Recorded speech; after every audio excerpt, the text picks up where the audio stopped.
በአማራ ክልል ባገዛዙ ጦርና በፋኖ መካከል የሚደረገው ውጊያ ቀጥሏል። ዛሬ በወልቃይት አዋሳኝ አካባቢዎች ከባድ ጦርነት ተከፍቷል። ይህንን በማስመልከትም መረጃዎች ደርሰውናል፣ ተሰሙታላችሁ። በሌላ መረጃ ጀነራል አበባው ጉድ እንደሆኑ እየተነገረ ነው። ከሰዓታት በፊትም አንድ አነጋጋሪ የሆነ መረጃ ጀነራሉን በተመለከተ ተሰምቷል። ዝርዝሩን ይዘናል። ሰላም ጤና ይስጥልን። በመላው ዓለም ክፍል ሆናችሁ ዝግጅታችንን የምትከታተሉ ክቡራትና ክቡራን የኢትዮስ ሚዲያ ቤተሰቦች እንደምን ቆያችሁ? እነሆ ከተለያዩ ታማኝ መረጃ ምንጮች የደረሱንን አዳዲስ መረጃዎች ይዘን ቀርበናል። ለኢትዮስ ሚዲያ ብዙዎቻችሁ አዲስ እንደሆናችሁ እናስባለን። ስለዚህ ቻናሉን ሰብስክራይብ ያላደረጋችሁ ሰብስክራይብ አድርጉ። ቪዲዮውንም ላይክ እና ሼር በማድረግ ጀምሩ። በቀጥታ ወደ መረጃዎቹ አለፍን። እስከ መጨረሻው ተከታተሉን። በአማራ ክልል የተለያዩ አካባቢዎች ባገዛዙ ጦርና በፋኖ መካከል የሚደረገው ውጊያ መቀጠሉ ታውቋል።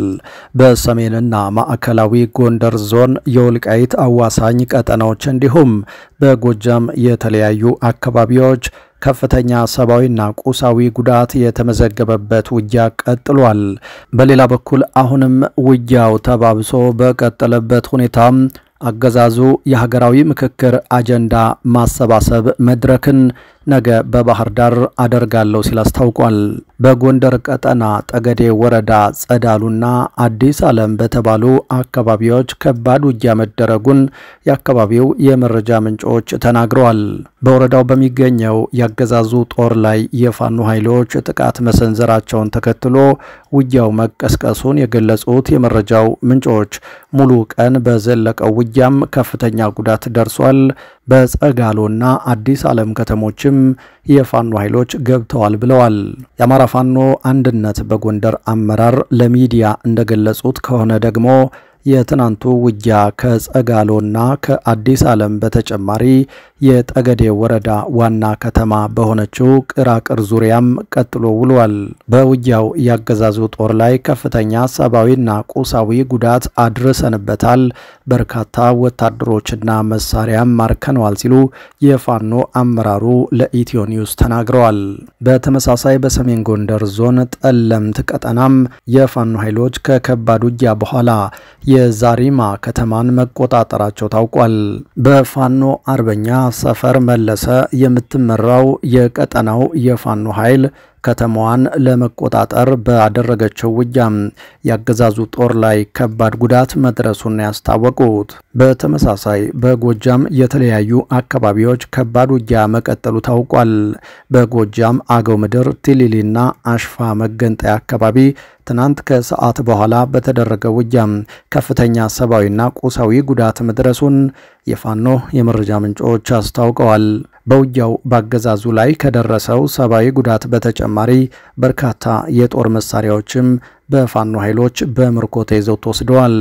ከምስራቅ ጎጃም ዞን ደብረ ማርቆስ ከተማ በመነሳት ለሰራዊቱ ሎጂስቲክስ ጭኖ ወደ ስናን ወረዳ ረቡ ገበያ ሲያመራ የነበረ ያገዛዙ ጦር በፋኖ ኃይሎች ደማን የተባለ አካባቢ ላይ በተፈጸመበት የደፈጣ ጥቃት ጉዞውን አቋርጦ ወደ ደብረ ማርቆስ መመለሱን ለማወቅ ተችሏል።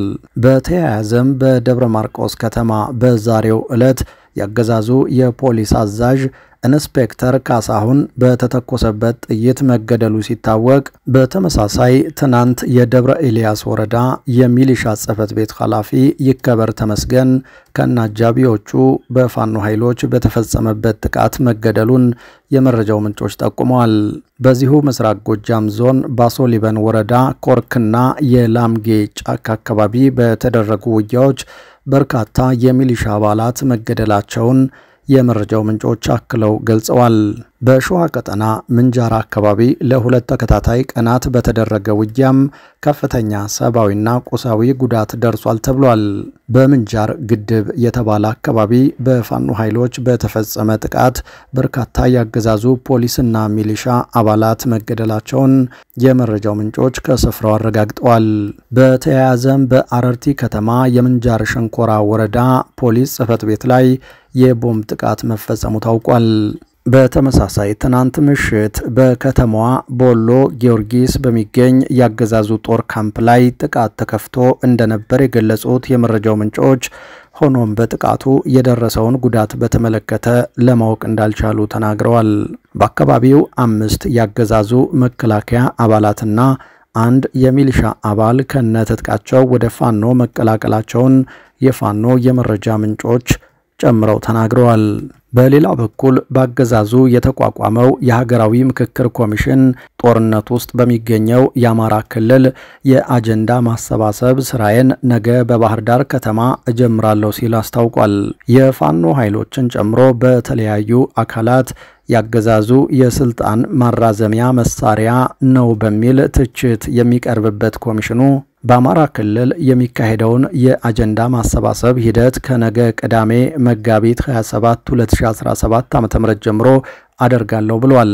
በዚህም በክልሉ ደረጃ የሚቀርቡ አጀንዳዎች በሚለዩበት መርሃ ግብር ላይ ከ6000 በላይ ወኪሎች ይሳተፋሉ ሲል ነው ኮሚሽኑ በመግለጫው ያስታወቀው።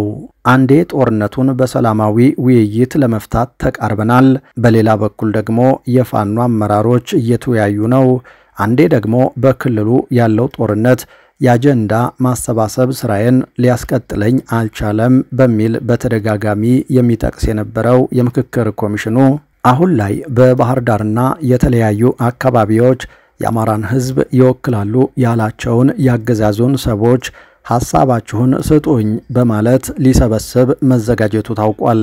ያገዛዙ ሊቀመንበርና መሪ የሆኑት አብይ አህመድ በተለያዩ ጊዜያት ለአንድ ክልል ብዬ ሕገ መንግሥት አልለውጥም፣ የእናንተ ድምፅ የእንቁራሪት ነው፣ ባህሩ የእናንተ ይመስላችኋል፣ አሁን ላይ ሰልፍም ቀርቶ ምንም ብታነሱ የምታመጡት ነገር የለም በማለት ለጦርነቱ ዋነኛ ግብአት መሆናቸው የሚታወቅ ነው። በሌላ መረጃ ጀነራል አበባው የተማመኑበት ኃይል ጉድ አደረጋቸው። ከጥቂት ሰዓታት በፊት አንድ አነጋጋሪ የሆነ መረጃ ተሰምቷል። መረጃው ለነ ጀነራል አበባው ታደሰ እንግዳ የሆነ ጉዳይ ነው። ሰፊ በጀት በጅተው ወደ ውጊያ ያስገቡትና በመከላከያ ምትክ ፋኖን ይወጋልናል ያሉት ኃይል ጉድ ሰርቷቸዋል። ይህ እነ ጀነራል አበባው ታደሰ የተማመኑበት ኃይል ከፋኖ ጋር ሆኖ መልሶ መከላከያን መውጋቱ አነጋጋሪ ሆኗል። ባሳለፍነው ህዳር ወር በባህር ዳር የተካሄደው የነ ጀነራል አበባው ታደሰ ዝግ ስብሰባም አንድ ወሳኝ የተባለ ውሳኔ የተላለፈበት ነበር። ስብሰባው እነ ጀነራል አበባው ታደሰና ሌሎች በአማራ ክልል በሚካሄደው ውጊያ ላይ በአዛዥነት የቅርብ ስምሪት የሚሰጡ ከፍተኛ የጦር አለቆችን ያሳተፈ ነበር። ታዲያ በዚህ ስብሰባ ላይ የክልሉን ሰላም ለመመለስ በሚል አንድ ለየት ያለ ስትራቴጂ መነደፉ በጊዜው ይፋ ሆነ። ስትራቴጂው በራሳቸው በጀነራል አበባው ታደሰ ዕውቅና የተሰናዳ ሲሆን መከላከያ በአዲስ መንገድ በአማራ ክልል ተግባራዊ ሊያደርግ ያሰበው ዘመቻ መሆኑ ነበር የተነገረው።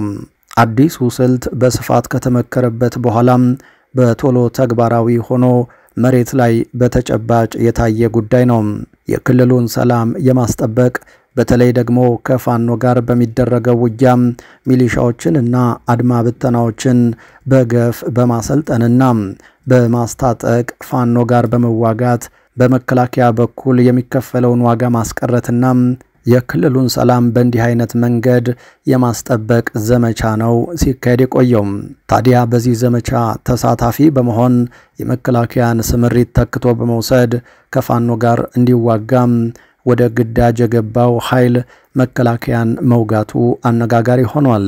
ይህ እነ ጀነራል አበባው ሰሞኑን ብሶት ሲያሰሙበት ከቆዩት የክልሉ ባለስልጣናት ጉዳይ ጎን ለጎን ሌላ ተጨማሪ ራስ ምታት የሆነ ጉዳይ ነው።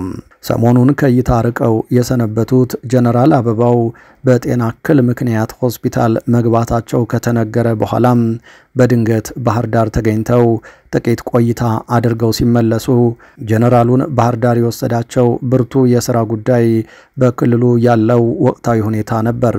በዚህ ውይይት ላይ እነ ጀነራል አበባው መከላከያ ከባድ ዋጋ እየከፈለ ነው፣ በወረዳና ዞን ደረጃ ያሉ አመራሮች መረጃ ለፋኖ ይሰጣሉ፣ በዚህ መንገድ ነው ዋጋ እየከፈልን ያለነው ሲሉ በምሬት ተናግረዋል።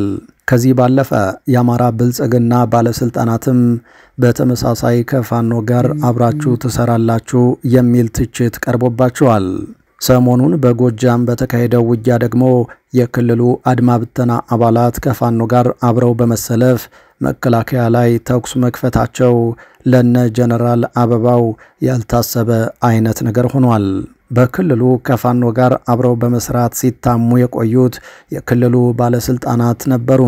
አሁን ደግሞ መከላከያ አሰልጥኖ ያሰማራቸው የአድማ ብተና ኃይላት ከፋኖ ጋር አብረዋል ተብሏል። ሰሞኑን በጎጃም በተካሄደው ውጊያ ይህ በግላጭ መታየቱንም አንድ ዘገባ አመላክቷል። በአማራ ክልል በሰሜን ጎጃም ከ50 በላይ ሰዎች በተገደሉበት መራዊ ከተማ አቅራቢያ በምትገኘው ብራቃት ከተማ ከ40 በላይ ሰዎች ተገድለዋል። ታዲያ በዚህችው ከተማ ውጊያው የተቀሰቀሰው በቅድሚያ ባገዛዙ ጦር መካከል እንደነበር ተነግሯል። የአድማ ብተና ኃይሎችን የሚጠራጠረው ያገዛዙ መከላከያ ጥርጣሬው እውነት ሆኖ ውጊያው በአድማ ብተና ተከፍቶበታል። ይህንን ተከትሎም በርካታ ንጹሃን እንደተገደሉ መዘገቡ ይታወሳል። በመጨረሻም እስራኤል አንድ የሐማስ የጦር አዛዥን ሊባኖስ ውስጥ መግደሏን አስታወቀች። የእስራኤል ጦር ዛሬ እንዳስታወቀው በደቡባዊ ሊባኖስ ሲዶን ግዛት ውስጥ ሐሳን ፋርሃት የተባለ የሐማስ ታጣቂ ቡድን አዛዥ መገደሉን ገልጿል። የሊባኖስ የጤና ሚኒስቴር እንደገለጸው እስራኤል በሲዶን ግዛት በሚገኝ ህንፃ ላይ በፈጸመችው ጥቃት የሶስት ሰዎች ህይወት ማለፉን አስታውቋል። የሊባኖሱ ጠቅላይ ሚኒስትር ናዋፍ ሳላም ቢሮ እንደገለጸው የእስራኤል ጥቃት ባለፈው ዓመት በአሜሪካ አደራዳሪነት በእስራኤልና ሂዝቦላህ መካከል የተፈጸመውን የተኩስ አቁም ስምምነት ህግ የጣሰ ነው ብለዋል። ከቅርብ ሳምንታት ወዲህ የተኩስ አቁም ስምምነቱ በእስራኤል እየተጣሰ እንደሆነና በሂዝቦላህ ይዞታ ስር በሚገኙት የቤሩት ደቡባዊ ክፍሎች ላይም በእስራኤል የሚፈጸሙት የሮኬት ጥቃቶች እየጨመሩ እንደሚገኝ የሊባኖስ የጠቅላይ ሚኒስትሩ ጽሕፈት ቤት ለመግለጹ የዘገበው ዘ ስትሬት ታይምስ ነው። ክቡራትና ክቡራን አድማጭ ተመልካቾቻችን ለዚህ ሰዓት ያዝናቸው አዳዲስ መረጃዎች እነዚህ ነበሩ። ከቆይታ በኋላ ሌሎች መረጃዎችን ይዘን ዳግም እንገናኛለን። እስከዛው ሰላም ቆዩ።